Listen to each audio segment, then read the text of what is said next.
Hello, everybody. Welcome back to Rewind and Replay. I'm Matan. I'm Adriana. And I'm Caitlin.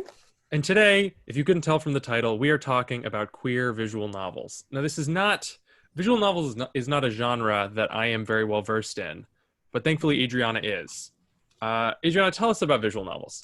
Yeah, so there's a whole fucking lot. It's whole genre. There's a lot going on, you guys. They're really special. Just for audience members who didn't know, because I can't remember what comes out of my mouth when we record, all three of us are super, super gay.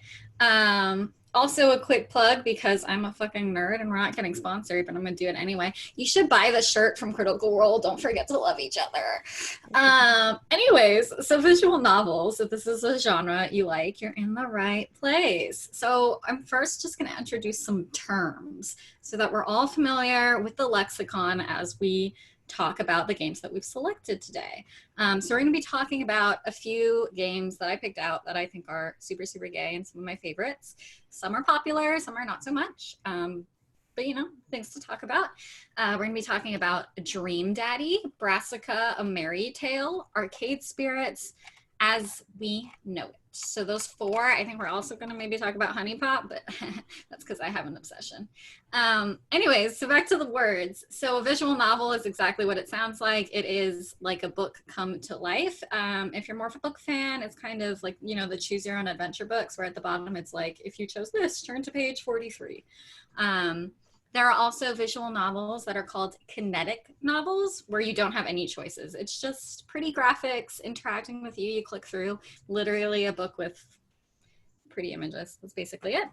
And so since we're talking about queer visual novels, there are plenty of visual novels that don't have romance. But I want that, right? So we're gonna be talking about Otome games, Bishoujo, and BL/Yaoi, and Bara games. So these are all different words for different kind of orientations, depending on the player and who they're romancing. So Otome games are where you are playing a female protagonist with male romance options. And these games are also known as maiden games, or reverse harem games, which, I'm about it. There are, however, no terms for when you have a female protagonist with female romance options, which is sad.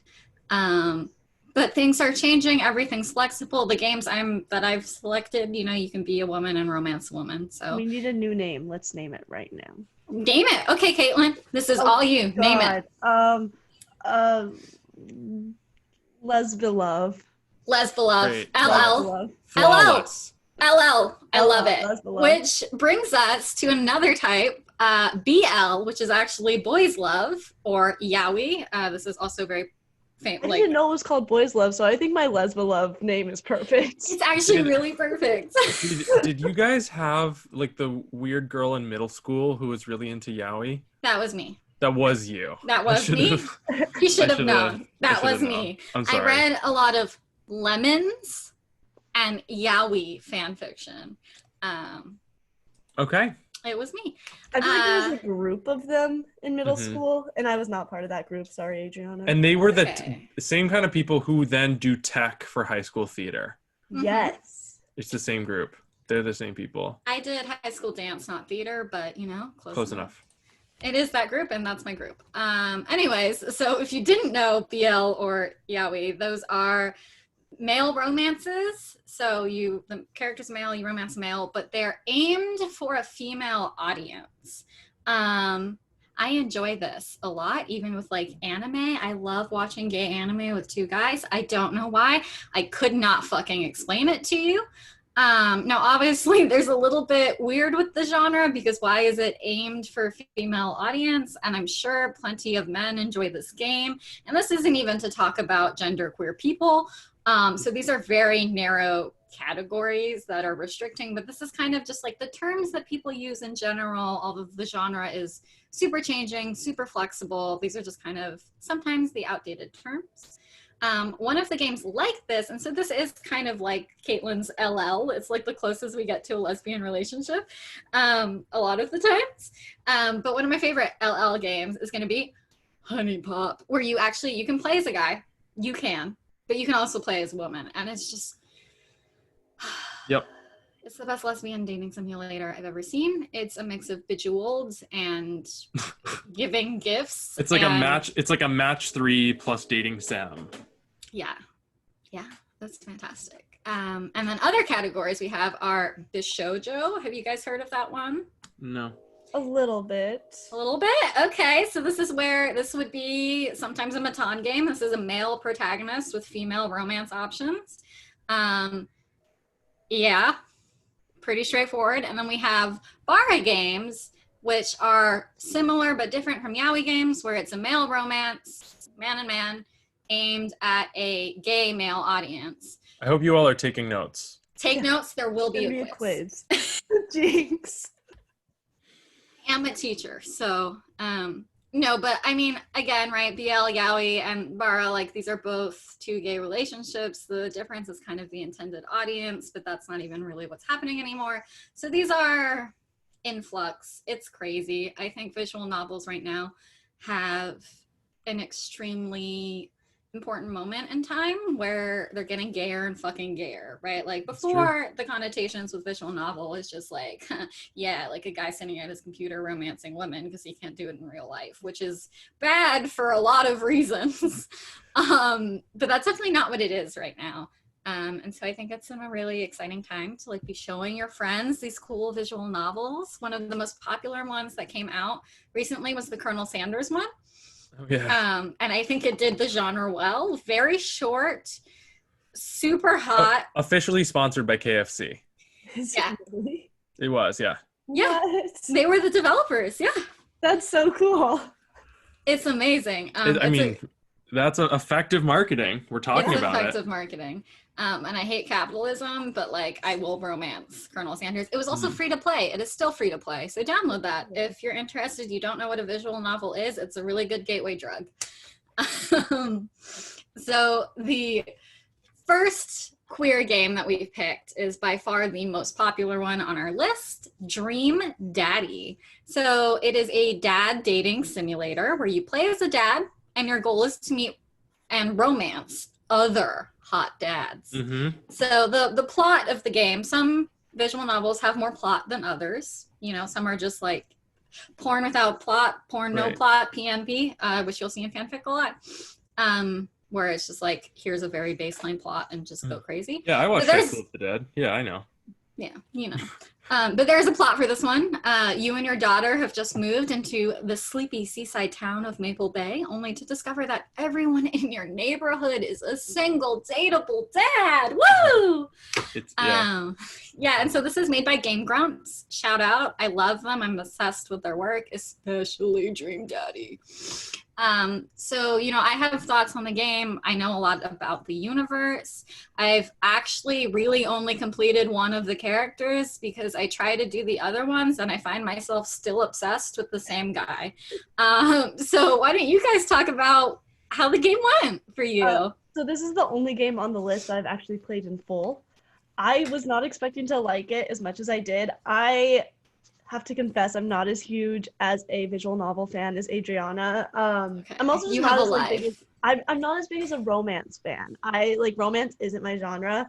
But this one, like, I really enjoyed it. I loved the like father-daughter relationship that you have with like Amanda. I thought that was adorable. Yeah. And like I love when she like tells you all her problems and you have to like help guide her through it and like talk to her about her high school drama. It's so cute.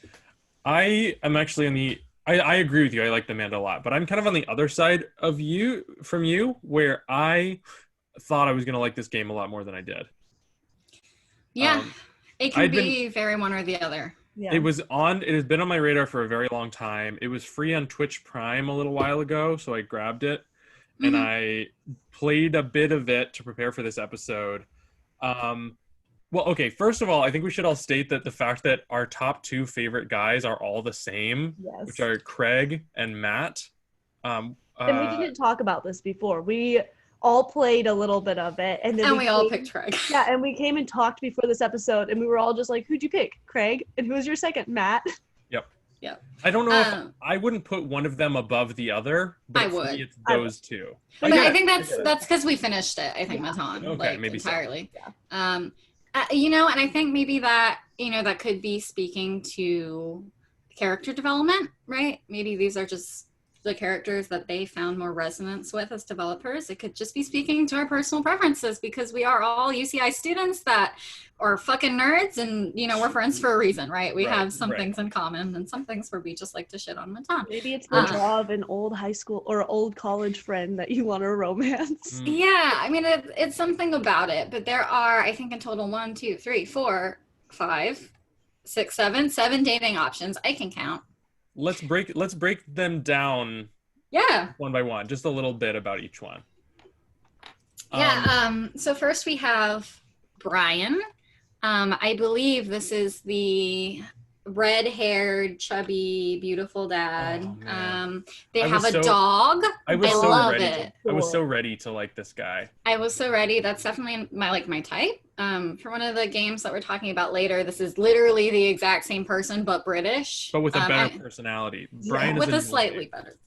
I mean, I'm sure. I mean, that's the thing. That's how people are in real life too. Like they're off-putting at first, and then you get to know them, and then you like them. It's a thing. It's a type people like. Basically his whole personality is bragging about his 10 or 11-year-old daughter, and I get and dads do that. That's real. That is a real thing. They compete about this. That being said, I don't know, he just kind of laughs and always talks about her. That bit really ran, I got really tired of that bit.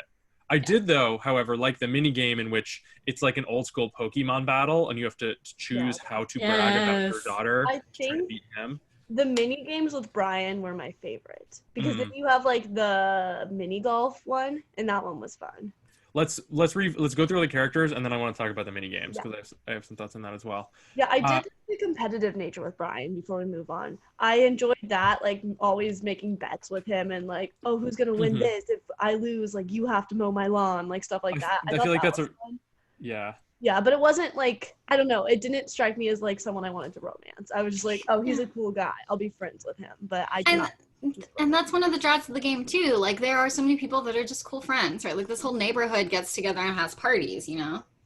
Right. And that's nice. Next up is Matt, who was one of our favorites, our second favorite collectively. He is a coffee shop owner who names his drinks and baked goods after pop culture references. He's the pun master. He is gorgeous. Very gorgeous. I think he was the cutest. Craig was very close, but I think he was probably. I don't think any of them are cute. I think they're all hot. H-O-T. Matt is cute though. Matt is hot, but he's cute. He's also fun. He's charming. Yeah. He is. He is charming. I went on the date with him where you go to the concert. A concert is a great date idea. I also give a shout out to the band Pup. I love Pup. And somehow they got them for this game. And that's the concert that you go to. And when you're playing the mini game, it plays a very popular Pup song. Matt is fantastic, and he's very charming. He'd be a great stepdad. I love him. Yeah, he owns a coffee shop. That's super vibes. I love coffee shops. It was such a vibe. It was such a vibe in there. He's fantastic.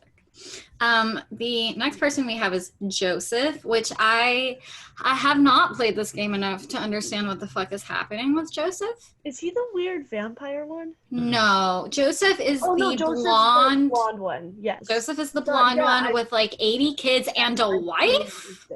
The wife that is terrible. She's insane. I have literally no idea what's happening with her. Yeah, I haven't done his story. I don't want to. It's interesting. I kind of want to know what's there, but I don't really want to play it. Yeah, I don't want to romance Joseph, but I want. I think he's charming. I don't like him very much. I think he's charming. He is charming. Guy. He's a good dad. He's a nice guy. He's a good dad. He's soccer dad. Yeah. I enjoyed baking brownies with him for the fundraiser. Yeah. He does not break top 3. But he doesn't.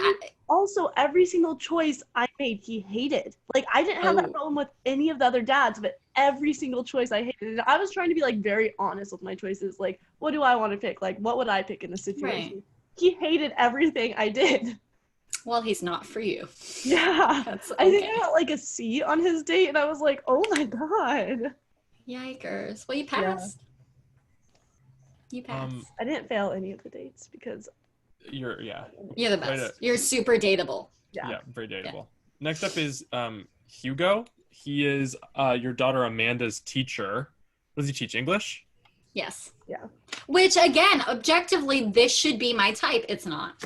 I liked him at first. Yeah, I do liked like at first him. too. He's a nice guy. These are all great guys. I just don't have like a burning passion. Yes. I imagined that there was going to be more under the surface than there was. And I did not, like, I was kind of intrigued by him and it didn't, like, super go anywhere. I like him. mean, there's stuff like with his son who's like a troublemaker and like, yeah, I like that. there. Yeah, so like there's stuff going on. He's a cool guy. He in design, he looks really great. Yeah. He's smart. He makes some like cool books, references and things that I enjoy as an English major. But you know. Yep. Yeah, Then I didn't feel anything there. We went to the aquarium together, and it was cool. It was fine. I liked seeing the penguins, but do we want to save Craig for last? let's save Craig for last. Then Damien next up. So Damien is the vampire character here. I would like to note that one of the not selling points, but like one of the things I love and a lot of people love about this game is how trans inclusive it is in both character customization and Damien. He's trans. And you learn that I think a little later in his storyline, right? So like, yeah, and that's okay. I mean, you know, not everyone it's their types or whatever. That was not my type. I just not a huge fan of that. Like what he's into. Goth stuff, yeah. That's okay. But not just goth, like vampire goth. Yeah. Yeah, it's a very niche vibe. But in the character customization, you can choose to have like a binder, which I think is really nice. I think it was cool. It's a nice ad that not a lot of games do. Yeah, I also thought him and Hugo worked perfect together. Like I ended up going on that cute. art date with them together, and I was like, oh my gosh, these two are perfect. I'm just gonna leave them alone. They're gonna get together. I love it. They're married. Yeah, I definitely like to ship dads with other dads. Yeah. Sure. Then we've got Robert. I fucked him. I also fucked him. You fucked him too? I fucked him too. Nice. He's like that edgy guy at the bar, and I think I mean there's probably more to him, but like that's all I ever learned about him. Yeah, he's kind of like emotionally reserved. He's weird at the barbecue the next day if you fuck the night before. Yeah. Yeah, I like him. I don't know. Didn't feel he maybe has a thing going on with Joseph's wife. I have no idea. Oh yeah, there seems to be. You're right. Is he a dad? We never see a child. Yeah, he mentions that he has a child. Oh, okay, he does. I never see during the game. I was like, we've never seen his child. I mean, he has like a bulldog, I think. Mm-hmm. Maybe that's his child. And then, last but not least, Craig. I love Man him. of the year, daddy of the year, of every year. Tell me, why do you guys like Craig? What is it? You like Craig too. No, but I want to hear you say it. I want to hear what you think. He was just so charming and sweet and like I don't know. I just loved every time I hung out with him. What's his deal? What's his backstory? So Craig is divorced. So the character, the player, went to college with Craig. You were in the same friend group. You were roommates. Craig. And they were roommates. Craig started dating in college this person named Ashley. I know. Yeah, because I guess you and Craig were like super wild. You're like party people, and so her nickname is Smashly. And that's like what you refer to her as. But Craig now is a daughter of, wow. He's a father of Craig three now daughters. is a daughter of the Confederacy. Caitlin, why don't you keep going? Because my brain can't do it. What else do you love about Craig? He was a keg stand champion in college. He partied a lot. He used to just eat microwave food and eat like terribly. But now he is a fitness master. And, like he loves to go on jogs. He loves to run. You actually meet him while he's jogging with his baby in the front. Yeah, he has a baby strapped to his chest like all the time. Carrier. That's adorable. So cute. What's her name? I don't know their names. Man, I don't know. It was cute. They all look the same. They're triplets. They're the same child. I don't know. How I'm imagining their time in college was like, bro, like how fucking nuts would it be if I just like sucked your dick right now? Like that'd be crazy, dude. And they're like, bro, that'd be like so nuts. Like that's like crazy. Do you dare me? Like, yeah. Yeah, I love it. I loved the camping trip because they just kept saying bro to each other. They'd be like, Did they go "Yeah, camping? bro." You go camping Yeah, with they him? go camping together if you choose them for like the third date. Did you know that you actually get more like points in game if you do the option with bro? Really? Yes. Yes. Nice. That's so funny. Nice. Yeah, there's so many like, and they just say bro, and they're like, I'm cold, bro. Yeah, me too, bro. We lean over and kiss, bro. Bro. Bro, kiss me right now. This is definitely this game because obviously Caitlin and I enjoy it, and so does Matan. So this is a weird intersection with yaoi and bara, to use our technical terms, right? Like we are women enjoying this game because I think we as women would love to date Craig, but also like I love seeing this guy with Craig. I love it. I love it. Same. I would stand Matan and Craig. I named my guy Mark Markson, and he was so happy with Craig. It was Mark and Craig together. I think we just like to see the gays happy. My character was a fucking twink. We'll post a picture. I took some pictures of my character. We can post them on Instagram. Yeah. Oh man, what was my character's name? It was something like Bofa D's Nuts, but it wasn't that. You're the worst. What if did I you remember, like about Craig? Maybe it was Joe Mama. Yeah, I think it was Joe Mama. I was gonna give you that satisfaction there, but then you said it too quickly. Oh, okay. Well, thank you, Caitlin. Anyway. Yeah. So yes, I think this game, the art style is great. The music is charming. The dialogue is cute. I like the relationship with the dad and his daughter. Had some issues. You had some issues. The mini games suck. Almost all of them suck. I agree with that. The one when you're dating Matt, when you're like, basically the idea is you're like running away from this crowd, kind of like a mosh pit at the concert. At the concert, thank you. But what's weird is the people who like get in your way, like you have to move on a grid, but they don't. And so it's hard to tell what grid they're on, and then it fucks you up. And then also like most of the game is just like tapping the left arrow key. So I think you, with your dislike of the mini games, I think you've hit onto something that's really important with visual novels, is that most of them pare down the game element, right? Like Honey Pop is a match 3, right? It's a very simple kind of game, kind of skill challenge. And you know, I love Game Grumps, and I think what they were trying to do was kind of like shake up the genre a little bit, not only just making some really super hot gay dads, but trying something new with the mini games, and I think that is to be rewarded. I think that's awesome. Yes, I agree. But also, you know, something in the traditional, like this is how you play the game. Right. There's some value there too. Mini games are a good way to switch up the pacing. And I mentioned earlier, I really like the one where it's like an old school Pokemon battle and you're choosing how to brag about your daughter. I think that was very good. But I didn't like them, and I know Caitlin, you mentioned you weren't a fan of some of the other ones. Yeah, I liked the Pokemon one and the mini golf one, and then I did not like any of the others. Yeah, right. It was a gamble. You know, that kind of detracted some of it, but overall, still really enjoyable. Especially Craig. Just play for Craig. Yeah, and I think it was a good idea. Like, I think if it had been done well, I would have really loved it, but it didn't take away that exactly. Sure. I just, every time they came on, I was kind of like, oh, okay, this is kind of weird. We're just gonna do it and then move on to the good stuff, and that's okay. Sometimes, you know, not everything's perfect. But you know, a renowned game. This is beloved. It's amazing. I just want to tell a quick anecdote. Please. So in college, Craig smuggled a puppy into the dorm room that the player and Craig share, despite pets, of course, not being allowed, right? So you and Craig spent the entire semester making up stories about a mysterious third roommate named Carl and his cough that sounded like a dog's bark to like get away with it. And I really enjoy that. Yes, I like it's a good college story. They're crazy boys. So next up is a game probably not a lot of people have heard of. Right. It's called Brassica, A Merry Tale. Marry, M-A-R-R-Y. Yeah.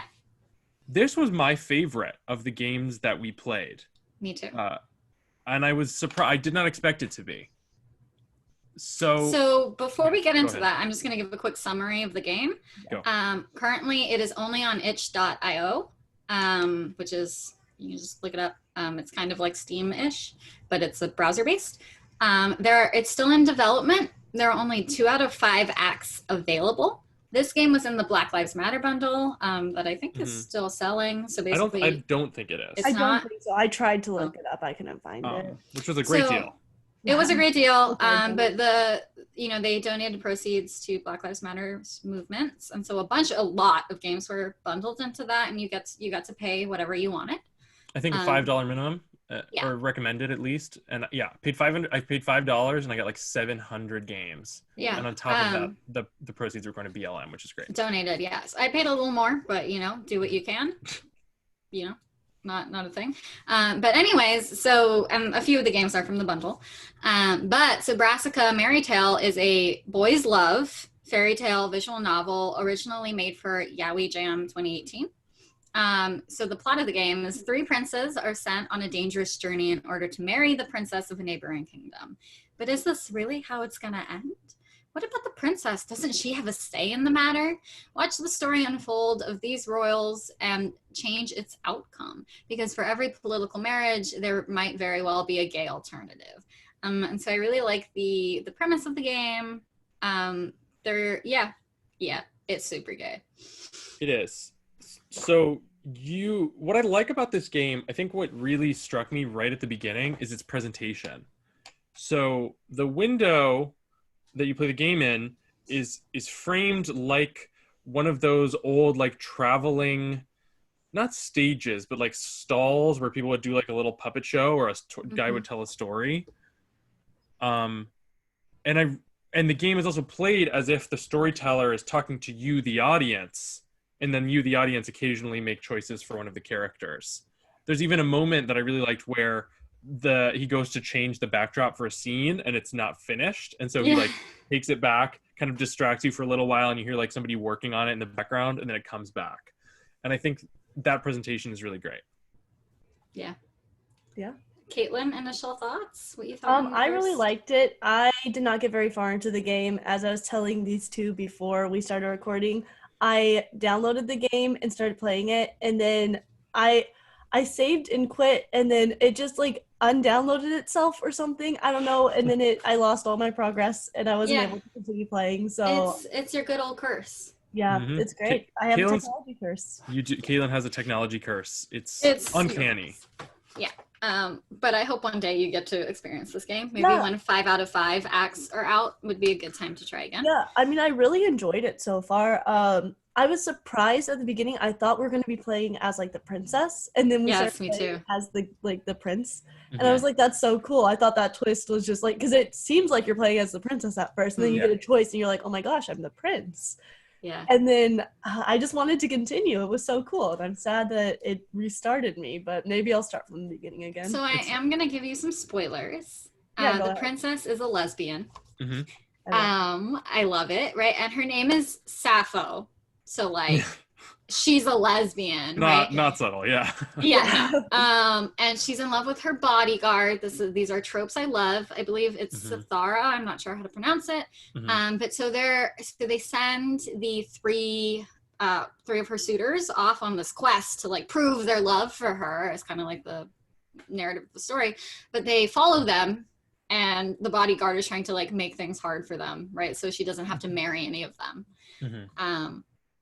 And along the way, like the point is that like the princes are all supposed to fall in love with each other. There is a moment where there's like a hint that like, oh, polyamory, all 3 of us. Yeah. But also there are moments where you do have to like pick between like, oh, I think Hans is right. I think Ode is right. Or like, I want to go spend time with Hans inside, or, whatever. Right. But there are hints at polyamory that we might get in the later acts, which I would fucking love.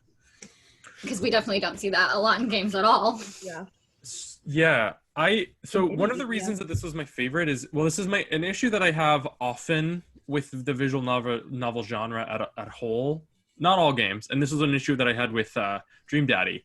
Often it feels like your choices are largely, for most of the game, are unimportant, especially dialogue choices. I remember in Dream Daddy, I had one where you're talking to your daughter and you get to either say a joke or ask a question. And so I said the joke, she reacted to it in one text box, and then my character just automatically asked the question. And like basically it didn't even matter that I said the joke. And that is not, I have found that less true in this game. There was one time in which the character you control, Saffron, had to jump out of a tree, and you get to choose who you want to catch him. Yeah. And so I chose Ode. Love Ode. Ode is best boy. And there were like 40 different text boxes of them reacting. The character's facial expressions changed. And then there's like this beautiful still image of Ode catching Saffron. And I like that even though like that single choice isn't going to totally change the game, it made it feel more impactful. Yeah, so some choices are bigger, some are smaller.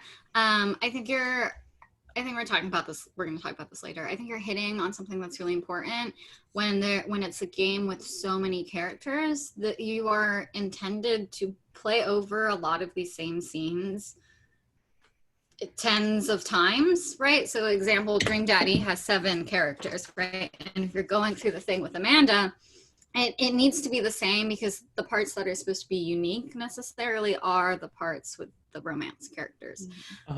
So it gets a little complicated, and we'll talk about it. But Brassica, right? There's only 2 romance options, really. I mean, because the princess is a lesbian. So they do get to spend more time figuring out how your choices matter. That's true. I guess I would. Sorry, go ahead, Caitlin. Choices do matter a little later on in the game, a little bit more, because I noticed that as I was playing later in the game. I was like, if I choose this choice, like I didn't get to see what the other choice led to. Right. And again, I might have mentioned this before. Telltale Games is one of my favorite studios. Yes. And I think they do choice-based stuff really well. It is a bigger game. I will admit, it's a bigger game with a bigger budget. That being said, I recognize that a lot of my choices don't have an impact. What matters is that when I'm playing, it feels like it does. I think with games like this that are so heavily text and choice-based, I think you have to really make a splash, you have to take the risk of including a lot of content that somebody won't see in a single playthrough. Because again, like you said, these games are built for multiple playthroughs. And so when I make that joke, let me make that joke. Don't let me ask that question. And then next time I play, I get to see what she says to my question. Yeah, I mean, sometimes the differences are literally just like a line of text is different in how she responds. Right. And sometimes you get the exact same thing. But it doesn't happen for all of it, right? Like, so in Dream Daddy, you get to heavily influence how Amanda feels about high school and college and things. They're just different choices that add up over time. And some of them don't matter. Some of them are honestly just to make you feel like you get to choose personality and they don't actually have an impact on the structure of the game. One thing I did want to bring up for Brassica, because we strive to be transparent here, is that they are currently reworking the character of Ode. They, issued an apology on the comment section of their thread because Ode is, in some ways, plays on a lot of stereotypes. So he's so the 2 romance options you have basically are like top and bottom, right? Twink and big man. But so Ode is a black man. And so, a lot of people were upset because he's this plays really heavily into he's quick to anger, he's very strong. And I felt when I played it that it was a little more well balanced because you get to see other moments where he's a different kind of smart, wisdom versus intellect. Have they already done some updating? Are we playing an updated version? I don't know if you are. Okay. I haven't checked. They said about a month and a half ago that they were going to be reworking the character because they, that wasn't their intention. To take a quote from their comments, baritropes we wanted to, he was based on baritropes that they wanted to subvert by making Ode kind-hearted and not overly masculine outside of his physical traits. But they, understand that might have been a misstep, and especially being part of the Black Lives Matter bundle. I think it's important that we pay attention to how we represent characters. I also think, sometimes we tend to forget about these things, especially if you're not, a person of color. And it's important that we take accountability. Again, the game's still in development. I think they have a potential to do really great things with Ode. I still found it enjoyable. But check it out in a couple months when they rewrite it. What I wanted to say is it reminds me kind of Zootopia. So when I was playing this game, I had the same thought about they're kind of playing him into like black tropes. Yeah. I think it seems to me like with Zootopia, it seems kind of analogous to how in Zootopia they made people of color predators, which like it does seem really fucked up, and it might be really fucked up. It's not really my place to make the judgment call, but it seems to me like the intention was for people to see how people of color are treated and viewed as predators, but then undercut that and humanize them in the film to show that that's not who they are. And so Yeah. it seemed to me like that, I'm not commenting on the efficacy of that. I'm just saying it seems like that was what they were going for. And Yeah. it seems like that's what they were doing with Ode, where they have him be quick to anger and have big muscles and stuff, but then they approach that and then show that that is not really who he is. Like that is like a small, very small part of him. I also, yeah, I agree. I think that was definitely their intention. And maybe part of the problem, right, is we only have 2 out of 5 acts. It's not a lot of hours with Ode, and we don't get to see more than the surface level. Sure. So I think it's really good that, a conversation is happening about it. I think it's really easy to fall into like, I'm going to make them a trope and then I'm going to like subvert it later because that's really easy to say. Yeah, and not do. Right. Yeah. But overall, an exciting game. Yeah, and I think that's an advantage of releasing it by like episodes like this is being able to see that feedback. And like it seems like they're very willing to listen and change. And I think that's a really great thing to see. For sure, totally. Their willingness to change, absolutely. And again, I want to make clear, like, I'm not trying to defend this stuff. I was trying to like understand their intention and see where it seems like they went wrong.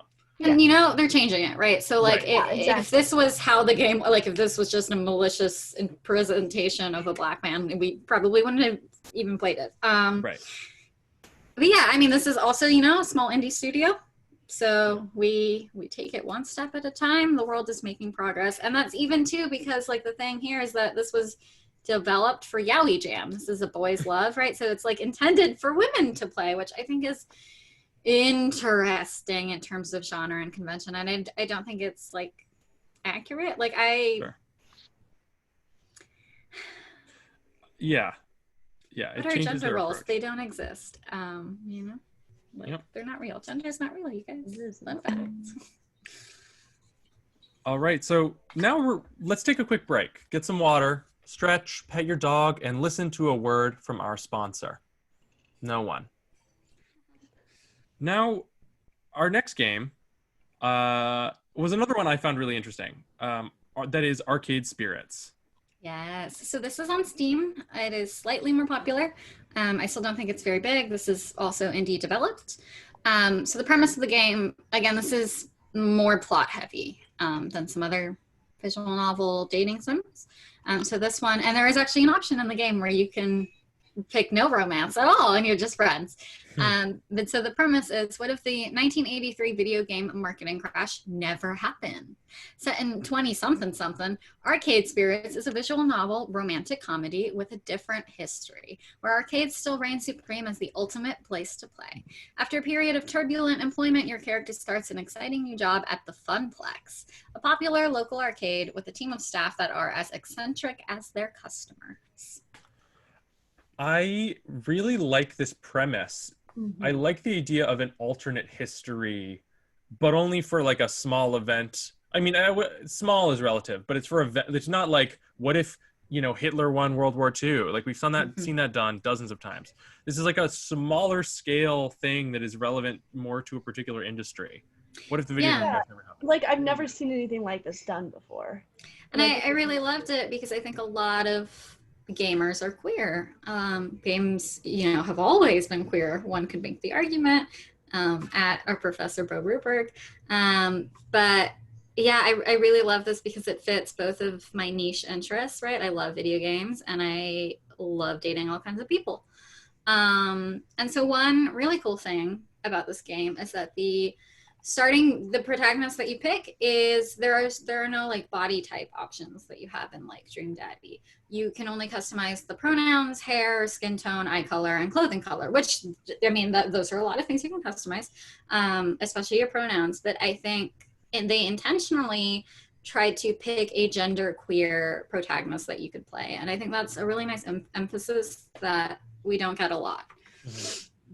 Because the default is always, almost always in games is like a man, right? And then if it's not, then you have the male or female option. And that just doesn't work so much of the time.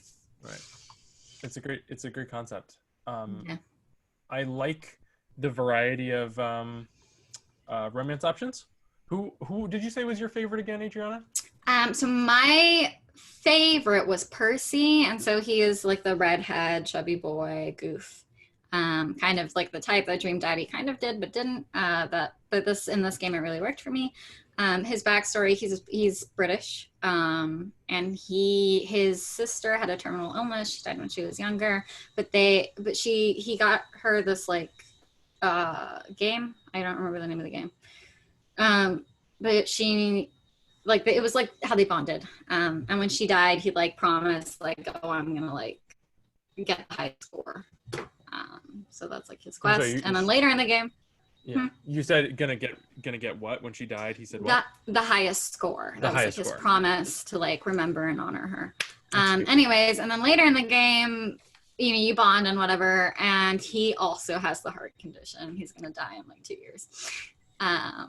So it's an emotional game, Yeah. and I like to think all the other characters have similarly not like like sad, but like intense, like well developed, well thought out stories. I only did Percy because this is a very long game, and he was the only one that super interested me. But there are some really cool romanceable characters. Cool. I like the prevalence of arcade culture. I like that is a symptom of not having the video game crash. Again, like as somebody who likes games, I think it's a really it's a cool idea and it's a cool setting to put a visual novel in. It's a cool setting to make a choice-based narrative with romance options. Yeah, so a lot of the world is actually a lot like our own. They still have streamers and things, but so for example, one of the characters you can romance, her handle is Queen Bee, that's like her name. And so she streams, but at the arcade. Mm-hmm. And I thought that was a really cool nod. Right. You also go to a convention where it's mostly arcade games instead of just like, you know, stuff for the PS4 or whatever. So they were really cool alterations. Nice. Caitlin, I believe, played the demo that they have. I watched No, you Jared watched. play. I'm kidding. Yeah, I watched No. a little bit of it. I did not play the demo. But my favorite of the people he talked to was, I think, Ashley. Was she the cosplay one? Ashley was the cosplay one, so Yes. she's a beautiful blonde. See, and she's like the mascot for the arcade. So she's like in a giant bird costume a lot of the time. I love her. She's That's so cute. cool. Yeah, I did do a little bit of the Ashley storyline. She is, I mean, I didn't finish it, so like correct me if I'm wrong. But she is gender queer, maybe trans. She hasn't decided, and it's a really cool moment where you get to explore gender and sexuality, which like you kind of get to do with all of them. That's cool. Yeah, I did not get super far, so I don't know a ton about it. Plus, it's whatever romance he went with, and I think he went with Naomi. Is she the?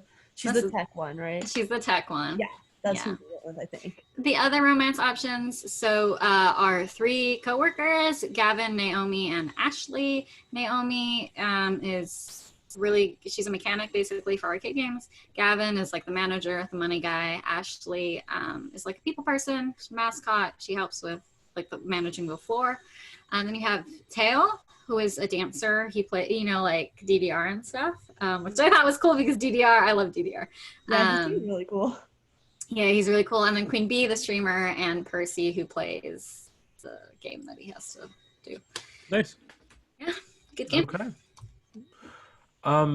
Next up, we have another not very well-known game called As We Know It. I watched a little bit of a video on this. I am not very familiar with this one. I played the demo, or most of the demo, on Steam, so I know a little bit, but I'm not super familiar. Yes, so I'll give you the premise of the game, and I think this plays really well maybe to all of our interests because it's more of like an apocalypse setting, which I think, you know, visual novels tend to be a little more like happy and tropey, like arranged marriage or, you know, you're in a harem, whatever kind of stuff. And I thought this was a cool spin on it. They are on Steam. They're also on itch.io. Check them out. But so the premise is when the world gets too hot, Haha, global warming. Humanity finds sanctuary underground. After a long waiting list, you finally score a spot in the local underground city of Camden, run by Mayor Rick Davidson. You and your mother move in and begin to acclimate to this wonderful new life. As time passes, however, things start to go wrong. Unravel what's going on and face some hard choices that will impact your relationships and fate. So, yeah, this one it's not finished, right? It is finished. It is finished? It is finished. The Oh. demo on Steam was like, I don't know, maybe it was The just art- the demo, but like the art was not finished. The art does not look finished. Yeah. At least in the Really? demo. Yeah, the Yeah. art still Oh. has a lot of like drawings and Mhm. like And lines and stuff. it said a note of like, this isn't finished yet. Okay, But I then think they that's- just didn't update the demo. Yeah. Weird. Yeah, they didn't update the demo. Okay, yeah. The game is finished. Okay. The art is It's complete. cool. It's cool. Yeah, I like what you said about it being having a different tone than a lot of Mhm. dating sims. Though we are not talking about it at great length, Hatoful Boyfriend is one of the most successful visual novels ever. Which makes no sense to me. I love that game. Fucking love that I game.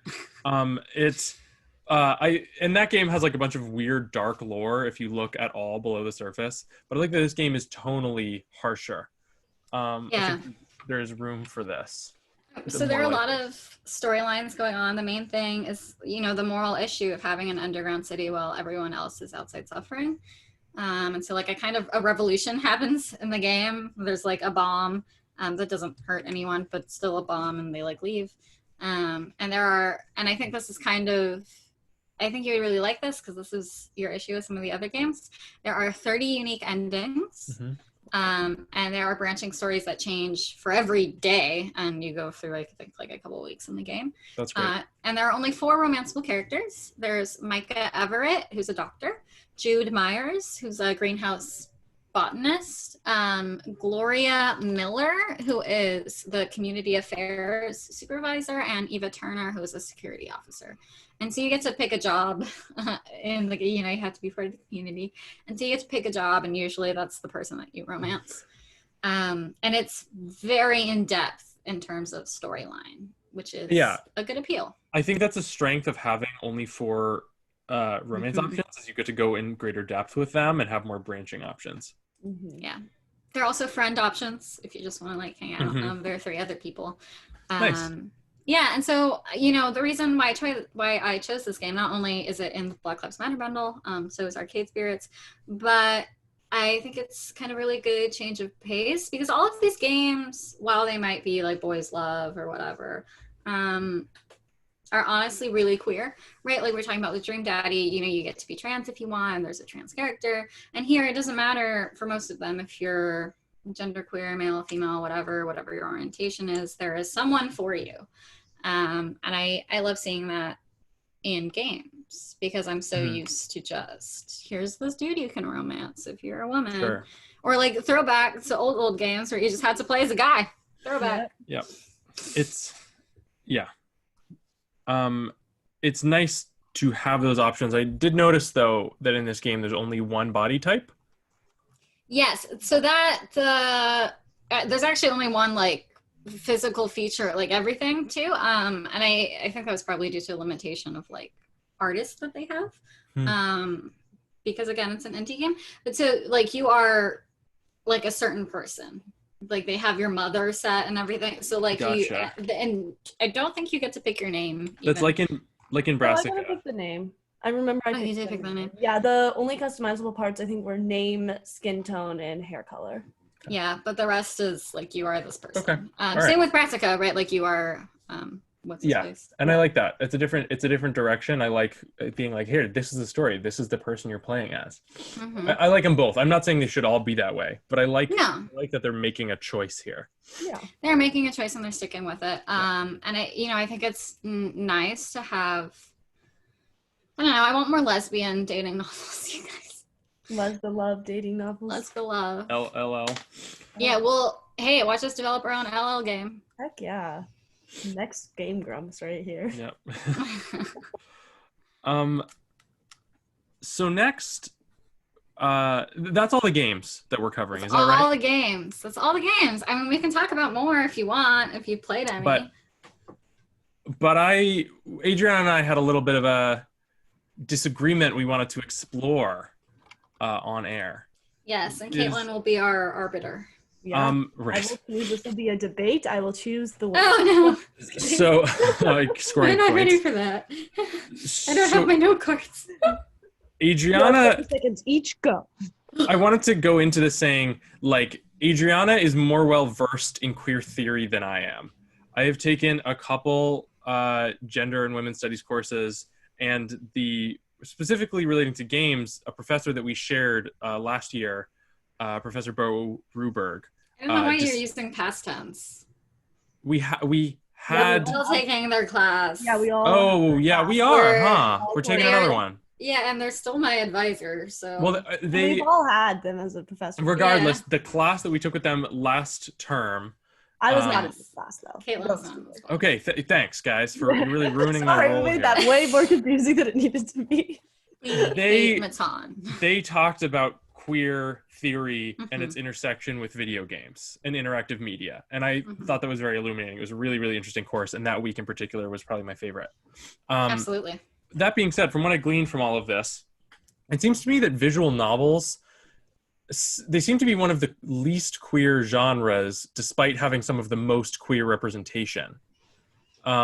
Because there's actually very few ways to play this game. Any of these games, they're extraordinarily linear. Often dialogue choices, don't get a lot of reaction, especially when you have more character options. And a large amount of the game is just clicking through dialogue, which is giving you almost entirely the same experience as most players. So when I say that it's one of the least queer genres, I mean that, like, as Bo explained it, queerness in video games is often about, like, you are playing it in a way that is unintended or in a way that is unique to you. I think that's, one that comes to mind is Breath of the Wild. Like, no two people's experiences with Breath of the Wild are the same. The order in which you find things and discover things, which directions you walk when you leave the Great Plateau are entirely different. And on top of that, there's the whole subset of speed running, which is literally breaking the game often and is playing it in ways that the designers did not intend for it to be played. And that is sort of encapsulated by queer theory. And that's why I think this genre is not very queer. Yeah, I mean, so nothing you said is wrong. I'm not, like, entirely disagreeing. I'm just trying to bring a different spin to it. In that, because there are a lot of things that queer means, obviously, like gay, and it's really important that queer also means, being a non-normative force. Right. And I think more so queer visual novels in particular, like the ones we've been talking about, take that role because they're not you the player, but the game and the game developers are pushing against the boundaries of the genre. And so, like, when we're thinking, like we brought it up with Dream Daddy, they are not doing the typical mini games. In their own way, they're trying to diversify, or they're including trans characters. So it's kind of just a different way to look at it that is not better or worse than your opinion. Because, I think we're kind of both correct on it. And, most notably in video games, like with Mass Effect, there's some super queer games. All games are kind of super queer because gaming started as being a space for, like, people who felt like they weren't in the mainstream. Yes.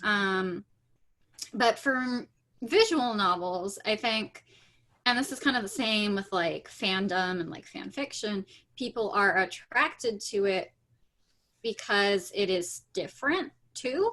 And obviously some more popular visual novels are more mainstream and they do conform to a lot of norms. But there is something queer about like boys love, about being a woman experiencing a gay romance. There's something queer about that. I also, and this is maybe more like of a technical point, that one of your pet peeves for the genre is that a lot of the dialogue repeats. And what actually happens a lot in visual novels is that there's a fast forward button that will skip you right through everything that you have seen before. And get you to, like, a choice, right? So if you make the same choice, it'll skip it, get you to the next choice. Right. and you can pick something different and you'll get a whole new set. And so that's kind of how you like speed run a visual novel.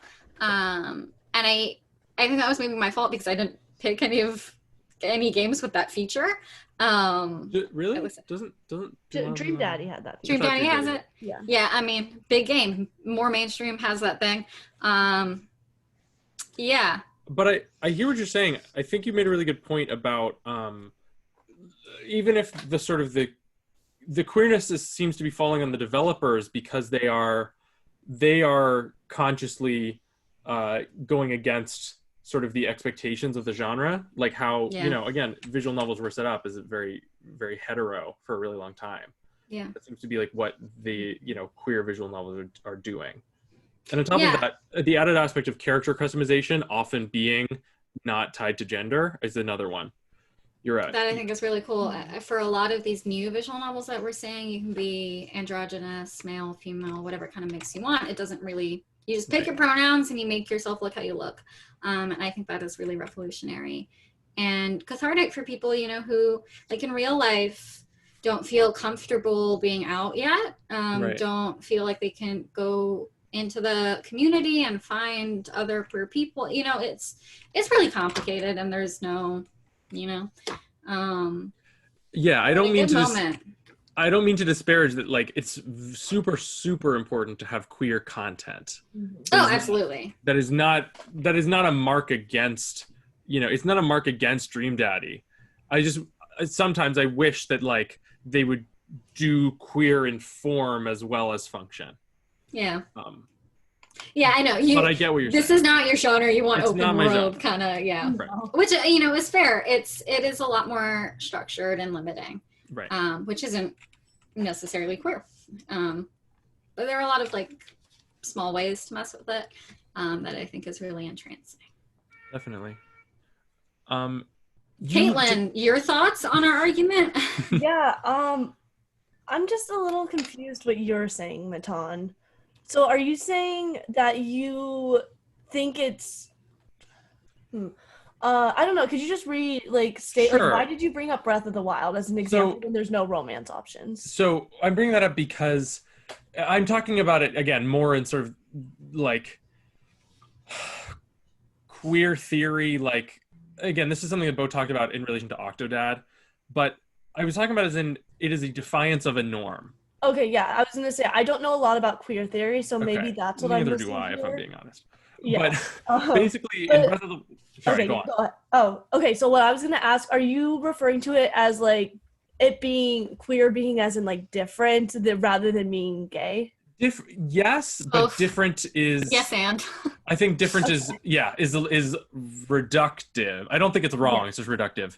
In that it's, again, like, it's about variance from the norm, and it's like and again, video games are sort of gamers are terrible, I'll say it. Yeah, we all suck. But it is about avoidance of the norm. Again, like in a game, because it's an interactive medium, like you're doing it how you want to do it. And within that, there's also a scale of, again, like in a linear game, if we're talking about Last of Us, like you can approach combat differently, but like you're pretty much on the rails. You go to this place, you go to this place, you go to this place.